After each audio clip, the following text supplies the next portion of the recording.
por que aquele grande milagre não chegou? Se Deus operou milagres na tua vida, por que ele não operará esse? Você tá entendendo? Eu sei que quando há uma situação na nossa vida que a gente não pode ou não consegue resolver de imediato, há um sentimento de frustração muito grande.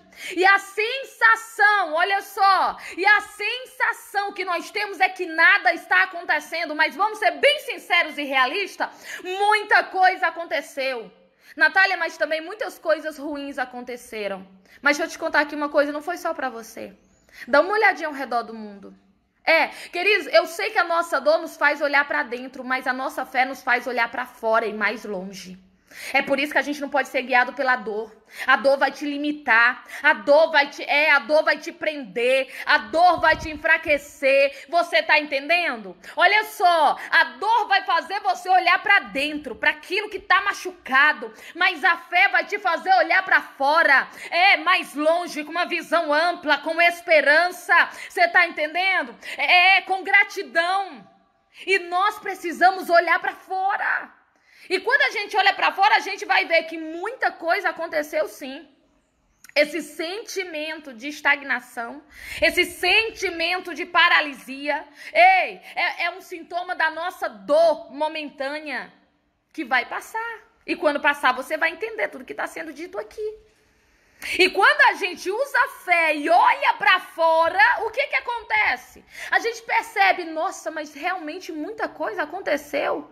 E eu não vou longe, tipo, olha para daqui a 10 anos, onde você estava, onde você está agora, quem você era, quem você é agora. Não, eu quero bem menos. Olha, ano passado, nesse período, olha para você agora, sabe? Muita coisa boa aconteceu, tem muita coisa boa pra gente agradecer, tem muita coisa boa, mas Natália também tem muita coisa ruim, mas não foi só pra você. Muita coisa ruim aconteceu no mundo. E a gente está no mundo. E Jesus nunca pediu ao Pai para nos tirar do mundo. Qual é a oração de Jesus? Você lembra? Ele orou ao Pai, está registrado. E ele disse: Pai, não vos peço que os tire do mundo, mas eu peço que os livre do mal. E ele livrou, queridos. Ele nos livrou do mal.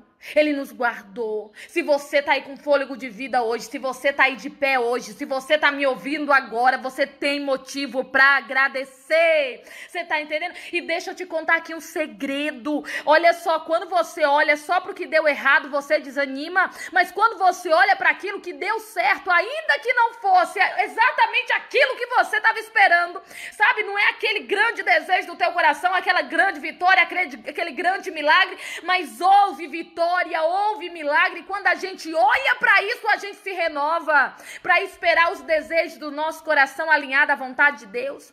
A gente se renova para caminhar em direção àquilo que o Senhor tem para nossa vida. Então eu quero te convidar aí do outro lado a olhar para o que você tem, não para o que te falta. Eu quero te convidar aí do outro lado a agradecer pelo que Deus já fez e não por aquilo, olha só, e não olhar para aquilo que ainda não aconteceu. Eu quero convidar você a ser guiado pela tua fé e olhar mais longe, olhar para fora, uma visão ampla e não olhar somente para dentro, limitado, preso, rendido à situação. Você está entendendo? Deus marcou um encontro conosco. Deus marcou um encontro conosco. Sabe para quê? Para nos dizer assim: olha para o que você já tem e agradece por isso. Sabe por quê? Porque olha só, Deus nos põe de pé, porque o que Ele vai fazer na nossa vida ainda é tremendo, é maior, é melhor. Queridos, Deus sempre... O que a Bíblia diz? Novidade de vida. Você tá entendendo? Se até aqui Deus fez isso, Ele vai fazer muito mais. É mais, é mais. Deus sempre surpreende, Deus sempre acrescenta. Natália, mas tem coisas ruins? Tem, mas em tudo Deus está te livrando do mal. Quantos livramentos de morte Deus te deu? Quantos livramentos aí acumulados na tua vida. Deus te sustentou em um lugar onde, se não fosse o Senhor contigo, já tinham te pisado, humilhado, enterrado. Aí onde você está só pelo prazer de dizer: ela foi destruída, ele foi destruído. Você está entendendo? Queridos, você é um guerreiro, você é uma guerreira, um sobrevivente, um soldado de Cristo. E soldados, é da natureza do soldado enfrentar guerras. Naturalmente. Naturalmente, um soldado ele vai ter inimigos. Porque nem todos vão estar do mesmo lado. E isso já vai ser um processo seletivo, naturalmente. Se você é um soldado de Cristo, você vai ter inimigos. Porque nem todo mundo vai estar do mesmo lado. Mas só que a Bíblia nos alerta uma coisa: a nossa guerra não é contra carne nem sangue. Ou seja, você não vai pegar uma espada e vai brigar com teu vizinho, ou você não vai pegar alguma coisa e vai sair para bater em alguém. Não. Ei, você vai entender que você vai ter inimigos. Por quê? Porque a luz habita em você. E se a luz habita em você, naturalmente as trevas não te aceitarão. E isso já é uma batalha travada.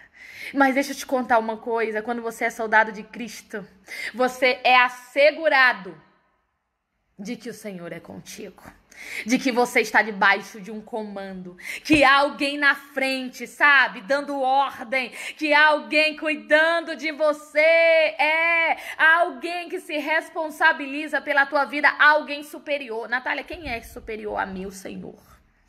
É o seu superior aí. Você tá entendendo? Então eu quero que você perceba, você não pode desistir agora por causa de coisas ruins que lhe aconteceram, por causa das perdas que você viveu. Como eu comecei falando, Ruth foi alguém que perdeu muito, mas ela decidiu olhar para o que ela tinha. O que ela tinha? Ela tinha a amizade de Noemi, então ela vai se assegurar nela. O que Ruth tinha, Natália? Ela tinha a fé no Deus de Israel, então ela não vai trair ele com outros deuses. O que ela tinha, Natália? Ela tinha a possibilidade de começar uma vida nova em outra cidade, que não era uma cidade pagã como a dela, Moabe, mas era Belém de Judá. Você tá entendendo? Uma cidade guardada por Deus. Deixa eu te contar aqui uma coisa: olhe para aquilo que você tem. Queridos, aos olhos de muitos, talvez isso pareça nada. Imagina alguém olhando e falando: ei, Ruth, tu vai pra onde? Voltar pra casa dos teus pais, né? Porque é lá a terra que você conhece, foi lá que você cresceu, é lá que você tem segurança. Não, vou não. Eu tenho algo muito importante, uma amizade com Noemi. Aí alguém vai bater assim no ombro dela e vai dizer: como é que é? Repete aí que eu não entendi. Eu tenho uma amizade com Noemi. Noemi? Aquela que perdeu tudo? Aquela que não tem... enterrou o marido e todos os filhos? Aquela que até as terras que era da família perdeu, porque ela não pode, por ser mulher, cuidar delas? Na época era a lei daquela região, era a lei deixada, não é? Então, imagina alguém falando assim: como assim? Tu tá se apegando a algo que é nada. Tu tá se apegando a algo que não te traz segurança. Mas só que Ruth sabia o preço de uma amizade verdadeira. Tem gente que troca amizade por qualquer coisa, sabe? É até difícil encontrar verdadeiros amigos. Sabe por quê? Porque tem gente que se achega quando você tem alguma coisa para oferecer. Tem gente que se achega quando você tem alguma coisa para dar. Você tá entendendo? Talvez se Ruth fosse a latifundiária que ela era, antes de tudo, a Noemi, melhor falando, Noemi era uma latifundiária, querida. Noemi, a Bíblia diz que a família dela era bastarda, ou seja, era uma família rica, era uma família de posses, era uma família de prestígio, era uma família, sabe, benquista na cidade, era uma família de bens. Aí talvez se Ruth falasse isso dentro de um período onde Noemi era quem ela era antes de perder tudo, alguém falasse: muito bem, Ruth, você está se apegando no lugar certo. Mas eu acredito que se Ruth externou isso para alguém, expressou isso para alguém dizendo: eu vou com Noemi, alguém falou: ela não tem nada para te oferecer. A própria Noemi falou para Ruth muito clara, disse: eu não tenho nada para você, minha filha. Eu não tenho mais nem filhos para você, para que você possa casar com um deles e continuar sendo minha nora.